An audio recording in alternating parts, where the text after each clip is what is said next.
Good morning. We're back at Senate Judiciary. The delay was due to waiting for our legislative counsel to join us. And she's probably helping the House figure something out.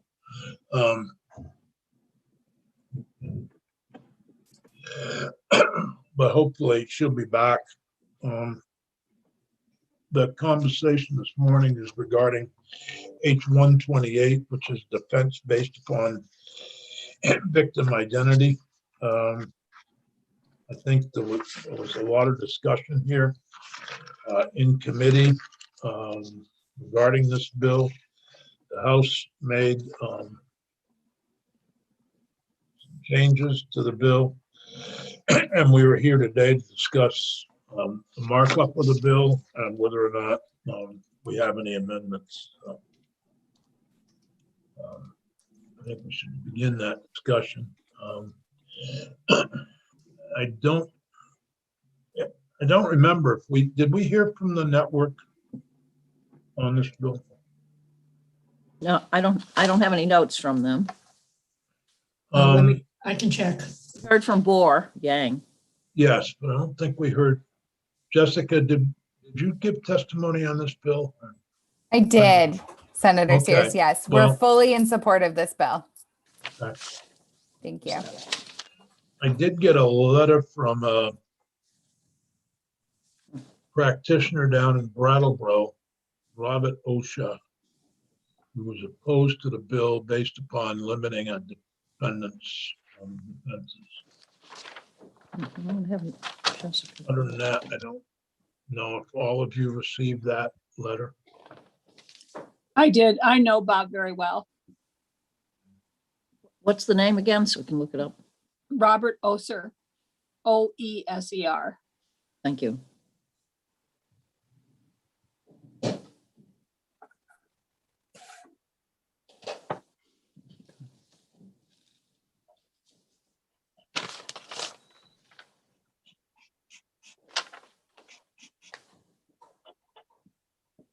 He sent a link. I can forward it to Peggy.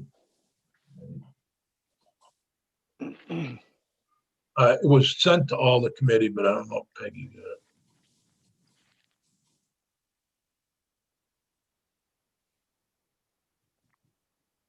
What Yeah, is the actually, question? Peggy did get it. Yeah, April 12th, Monday. Do you want me to post it or did you want me to do something? No, Okay. I just wanted to mention that he had sent a letter to the entire committee Okay. opposing the limiting defenses.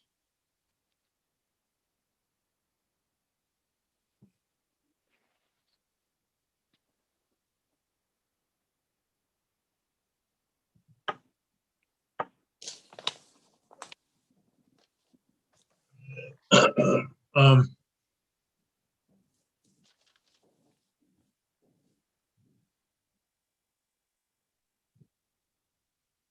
Okay.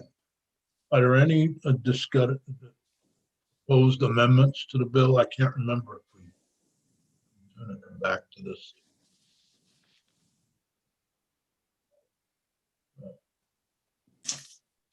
Dick, Yep. I don't have a proposed amendment. You remember Bryn put up draft 2.1, Mhm.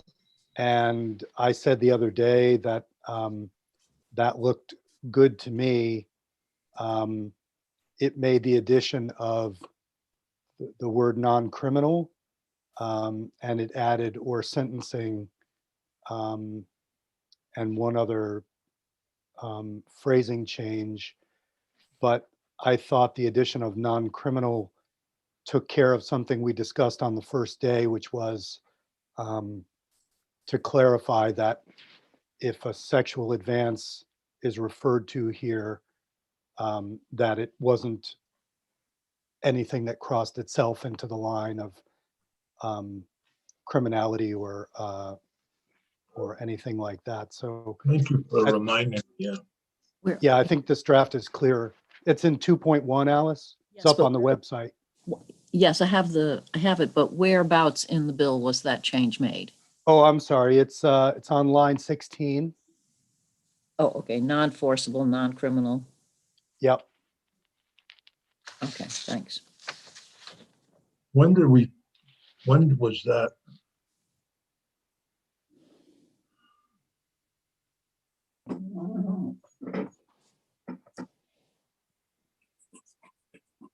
When was that Yeah, brought forward? yeah, where could I find that? It's, if you go under bills, on our committee webpage, if you go under bills Yep. and you click on 128 Mhm. and then drafts, there are two there, and the second one is 2.1.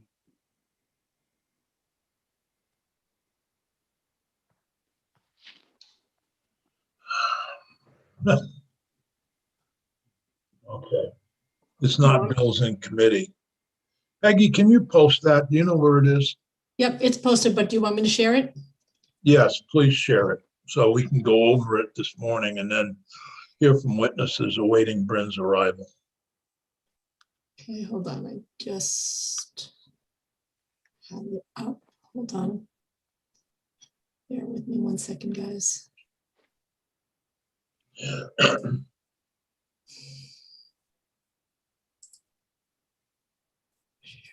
Okay.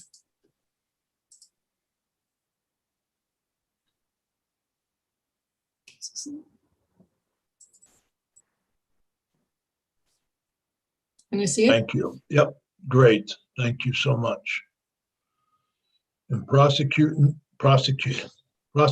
or sentencing. Otherwise mitigate the severity of the offense. Victim made a non-forcible, non-criminal, romantic, or sexual advance toward the defendant.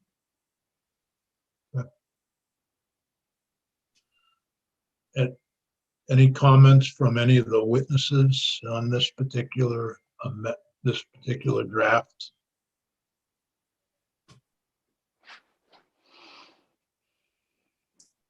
I can't see you, so if you do, please speak up.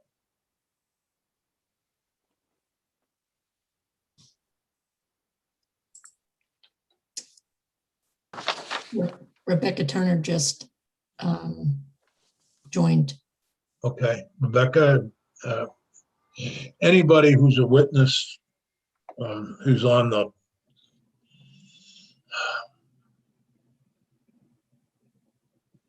who's available is welcome to speak, but I can't see you because the thing is shared. So just raise your hand and Did we hear from Ms. Turner, Attorney Turner at all? I don't think we heard from her We- about this particular draft, but we heard her opposition to the bill. Oh, okay, I need more notes. Hi, this is Hi, Attorney. Rebecca. Hi, this is Attorney Turner. Just joining on. Just wanted to let you know I am here. Let me just get settled in. Are you asking for me to weigh in at this moment? If anybody would like to weigh in on draft 1. Is it 2.1? 2.1. Of draft 2.1 that's on the screen right now. Either yourself, I'm welcoming you and welcoming any commitments from you, Rebecca, or David Scher, or Jessica Barquist, or Matt Valerio, or Brian Grishin, or anyone else who's available. May want to comment. You don't have to comment. And this is Attorney Turner. I would like to comment. I'm just pulling up my notes here. Okay. It's crazy, double booked here, but I'm coming up.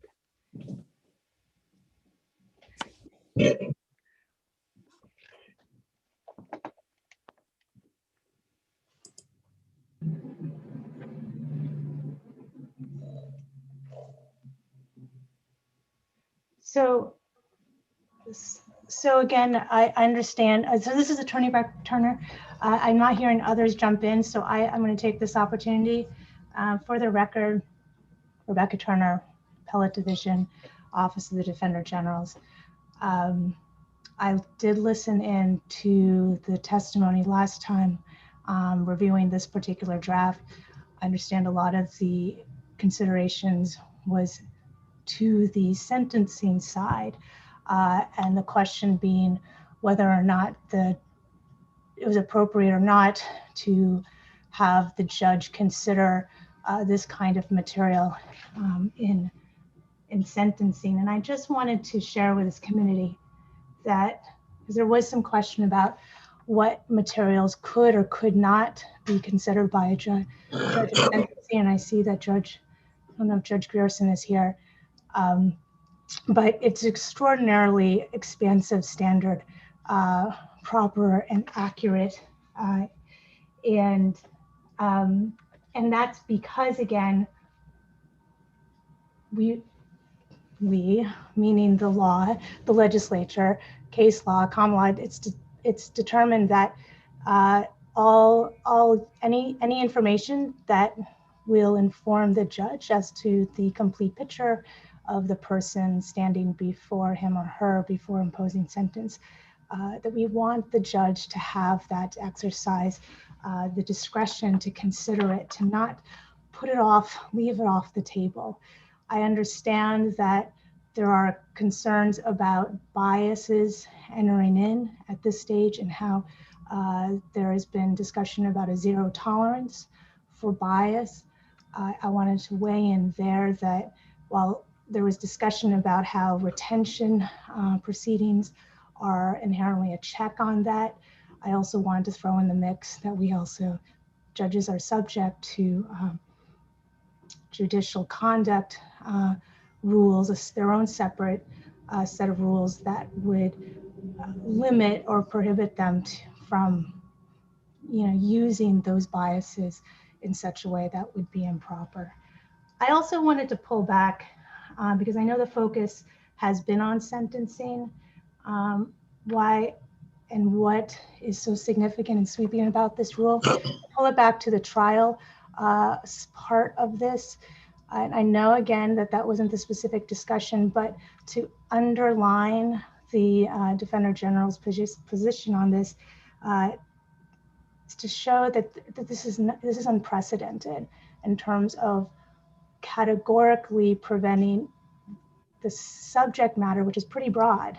It is broader than what I understood or heard from the witnesses last time in terms of what was hoped to be avoided to have come into court proceedings, period, specifically related to furthering perhaps, hate towards LGBTQ communities, more specifically the complainant involved. When I look at this language of what cannot come in, 1 and 2, it's much broader than that. So I wanted to put that on the committee's attention again, as well as the fact that we have nothing like this in our current criminal code. There's been comparisons to the rape shield statute, but the rape shield statute prohibits the admissibility of certain evidence only as to certain types of crimes, whereas this one would apply to any and all criminal offenses. And it also only prohibits it for a certain purpose. And here, the way that I see this prohibition to play out, as set out in the initial paragraph, lines 9 through 12, but particularly line 10, it shall not be used, period, as a defense to defendant's criminal conduct. So what does that mean? Defense to defendant's criminal conduct.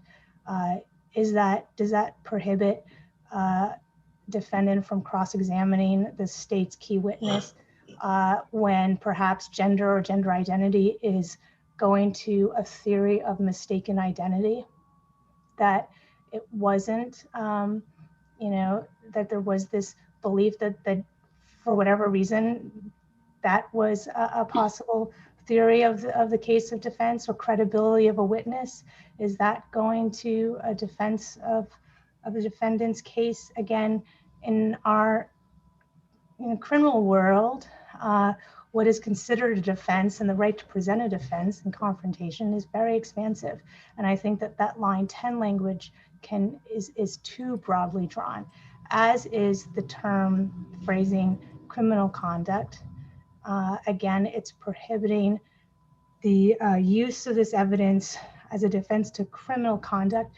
Is that going to the alleged charge conduct for which the defendant or person is presumptively innocent of having committed? Is it going to separate conduct not currently charged? Is it going to previous convictions where the state had to prove beyond a reasonable doubt that that was involved? And so I look at line 10 as being involving such broad phrasing, undefined, and sweeping language that it's alarming in terms of its breadth.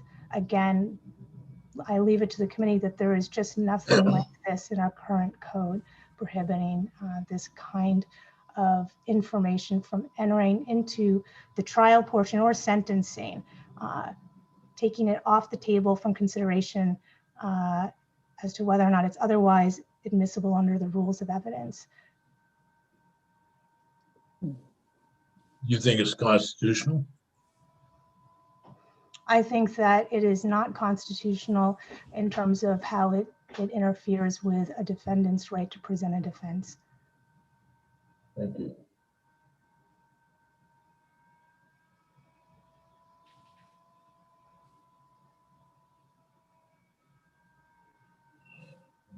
Any other questions? I'm sorry. Go ahead, Rebecca. I'm No, sorry. I'll share because this came up in the House Judiciary Committee discussion. I raised these same constitutional questions in the prosecution. I forget if it was David Scher or not, raised a counterpoint and a case that said that the legislature is free to limit in specific instances the admissibility of evidence going to a particular defense. And I'm forgetting the US Supreme Court case. And the issue there, though, is that it was much more narrow in terms of what was prohibited. And again, I read and look at line 10 and the sweeping nature of the prohibition. What is the definition of criminal conduct? How is that to be understood? How is defense to be understood? It certainly is delineated further in lines 10, 11, 12. I don't know, because from my perspective as a defense attorney, defense to defendant's criminal conduct could include attacking the witnesses, state's key witnesses' credibility, impeachment, for instance. Any questions from anyone on the committee? I do have a question. Yeah, go ahead, Senator Brew. Ms. Turner, you mentioned that this might prohibit the use of a mistaken identity defense. And I'm wondering if you could give us an example of what you're thinking of. How would this be necessary as a defense in what you're calling a mistaken identity case? Well, let's say the defense is I didn't do it, or I thought it was someone else, right? That I knew it wasn't. And what if the basis for the misunderstanding was gender or gender identity? Because Now, that was just when you happened. say the misunderstanding, do you mean that someone killed someone else? Yes, but this is to any, remember, this is to any criminal offense. Line 9 Yeah, is the prosecution, so it could be disorderly conduct. It could be unlawful trespass. It could be another low-level misdemeanor involving a crime against a person. right. But this is specifically not about mistaking something. It's about discovering something. Evidence Discovery of knowledge about or the potential disclosure of the crime victim's actual or perceived sexual orientation. So I hear you saying that maybe they would mistake the person for another person. so yes, and look at line 17 and 18, Yeah. and that's where that could be. but I still am not understanding. That only applies to the person's gender identity, or sexual orientation. Mm. So I'm not understanding how you broaden that out to mistaking one person for another person. Because they thought that it was how the person is describing the situation where the identity is mistaken could be based on certain identifying characteristics involving gender, is what I mean. What I mean is that I understand and hear the testimony, the witnesses, as to the concern, which is really focused and narrow. And that is what I've heard over and over and over again from the witnesses. What I'm trying to draw out here is how the language in 2 is much, and then combine it in the other sections, is much more broadly phrased or open-ended. Okay, I can't, I was trying to tease out what you meant in terms of mistaken identity. I can't, from what you've answered, I can't see any problem with the language, in my opinion. This speaks to the discovery of someone's gender identity, or sexual orientation. And so finding out those facts, you can't use as a defense for criminal conduct. And I don't know how mistaken identity comes into it, but I would suggest that that's more a red herring than something we really need to follow out at this point. And I guess I would counter that this is exactly why these types of case-by-case, detail-specific questions and analysis is best suited to go before the judge, to be argued by the individual attorneys. And that's where the relevance, the otherwise admissibility, can be considered. And the way that this legislation is currently phrased, it isn't even a possibility for the judge to consider it, because it is just off the table if there's an argument to be made that whatever is being proffered by defense counsel fits within this language. But And I guess so- what I'm saying is you haven't given us an instance where defense counsel needs to make that argument other than simply the gay panic defense. I thought you were suggesting that there was some possible use that was being excluded that was not the gay panic defense. Yes. But what I hear you saying is that the gay panic defense itself is what you're defending. What I'm saying is that I understand the testimony in support of this bill is that the goal is to keep out a very particular type of defense. And even assuming that is something that is desired, I see this language as being broader. You're saying that you're not hearing me make those connections clearly. And so I can try to do that again. But my point, my point though, and what I'm more broadly trying to say is filling in the details, filling in the questions that you may counter back and push back on whether or not it fits. That is exactly the exercise that is best suited to happen in the courtroom, where you have the opposing counsel making these arguments with an actual live case and controversy, where the judge can then weigh how much or how critical is this to the constitutional right to present a defense, or how prejudicial this is otherwise. And so then judge can apply rules of evidence to keep it out because it's unduly prejudicial. Or perhaps it is permissible for one purpose, but not enough. And therefore, perhaps a specialized jury instruction the judge gives in terms of how to use this for one purpose and not the other is warranted. The way this proposal is presented, however, is none of that can go before the court. It just cannot happen. And that's where That's the red flag for me, is where it is just not, there are too many questions that come up in any given case in terms of how close it is and or not. And I would hate to see this language is currently sweeping. And when it's linked to an absolute ban, that's where I see the danger in being impermissibly encroaching on a defendant's and a person's right to present a defense being intolerable.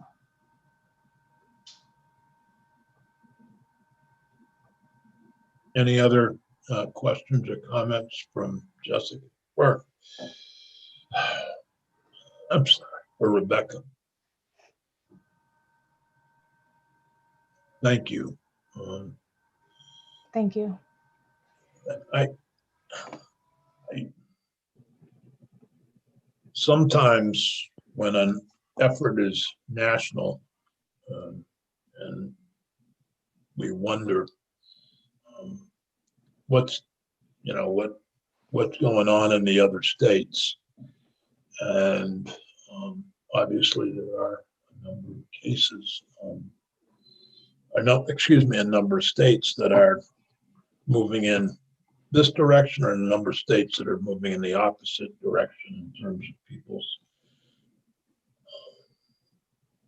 in terms of legislation. You look at some of the states that are trying to limit. We went through the bathrooms. We went through now it's the sports, and whether trans people can enter into sports, and we've seen states that are going in one direction, and we've seen a number of states going in this direction where we're trying to protect people, and saying that this is just not an excuse.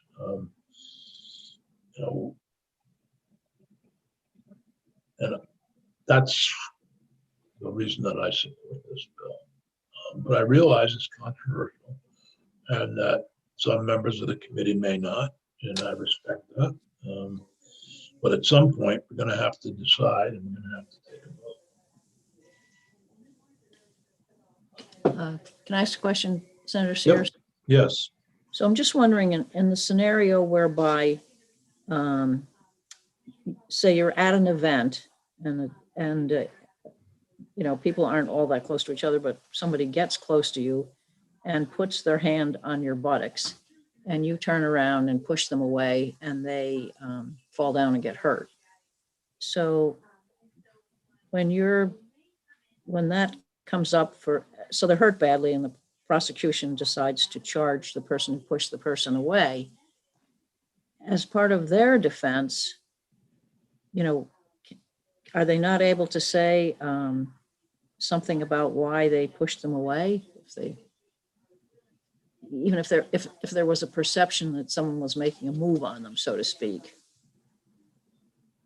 is that, would they not be able to say that? Well, we do have the That's- non-forcible, non-criminal language. Right. So if something falls within those categories, then this wouldn't apply. Was your question for anyone in particular, Senator?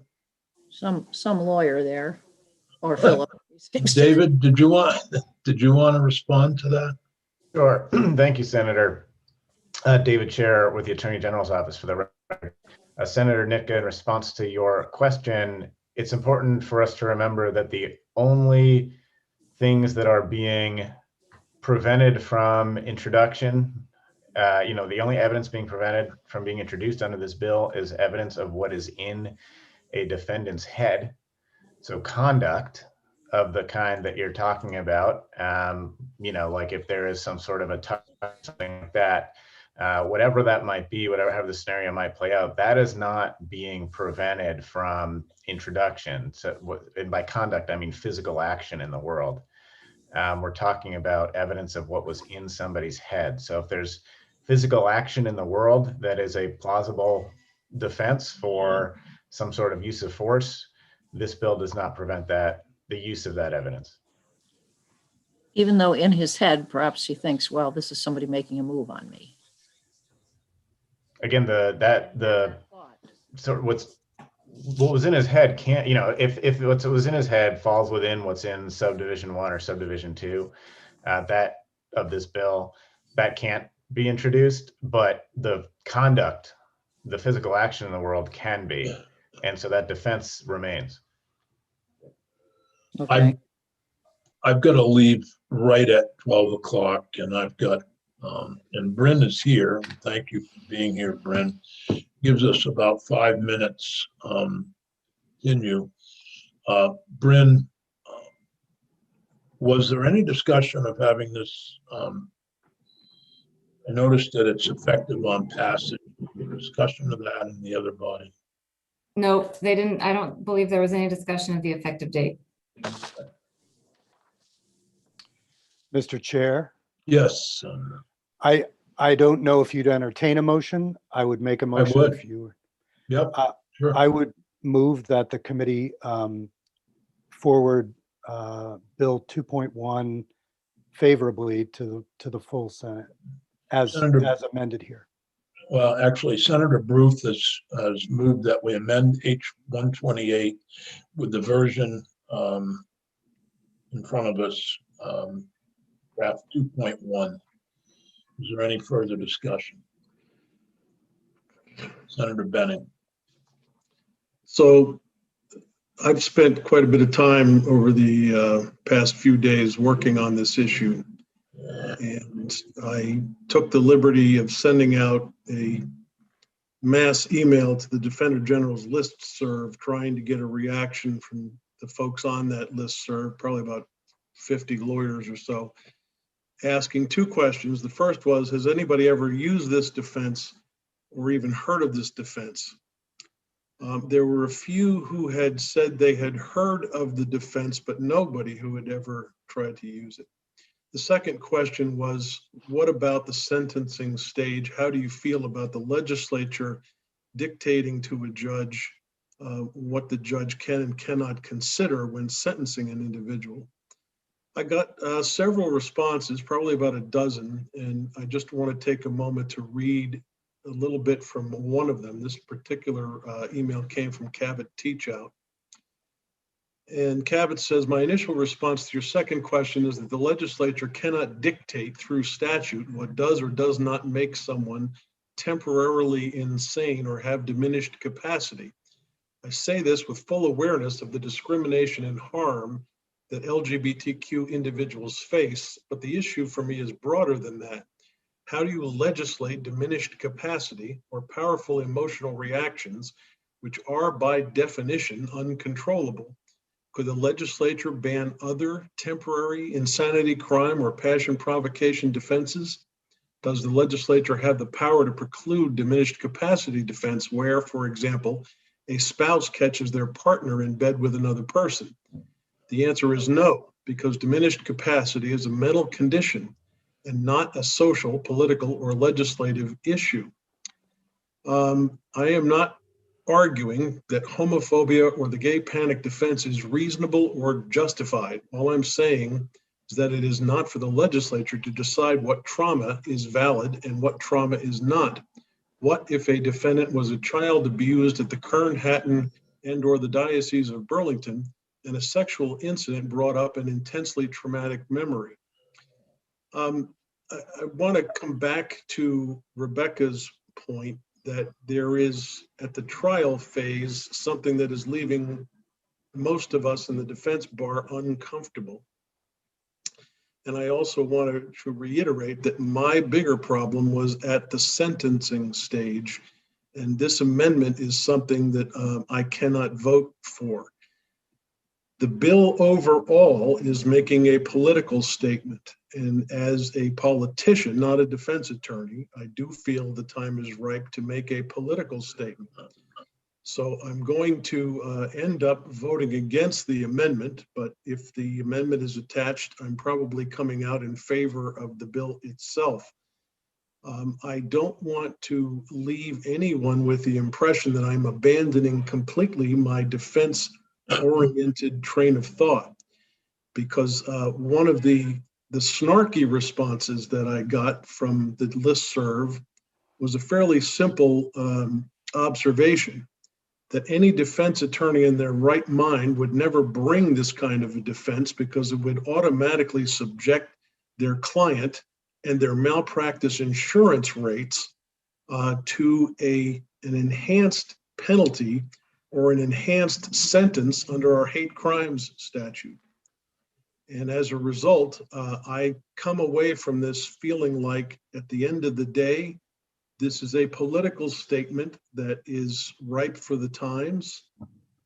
And I fear less that we will end up having to face this issue on the constitutionality question at either the trial or the sentencing stage, because frankly, I don't see any defense attorney making this kind of a defense in this day and age. I apologize. I said earlier I have to leave at noontime, and it is now 11:59. Thank you, Joe. We're going to schedule this for tomorrow morning at 9 a.m. To continue the vote on this. Okay. Unfortunately, I have to take my wife to an appointment at 12:15. We are a citizen legislature. I know I'll be criticized for leaving in the middle of the vote, but it's what we deal with. So, Peggy, if we can just adjust the schedule a little bit tomorrow morning to give us time to take up this bill and the vote. We haven't started the vote yet, so we're still in debate about the vote. 15 minutes? I don't know. 15 would be fine. Okay. Thank you, Joe. I appreciate it. I'm sorry, committee and witnesses, but it's life living in a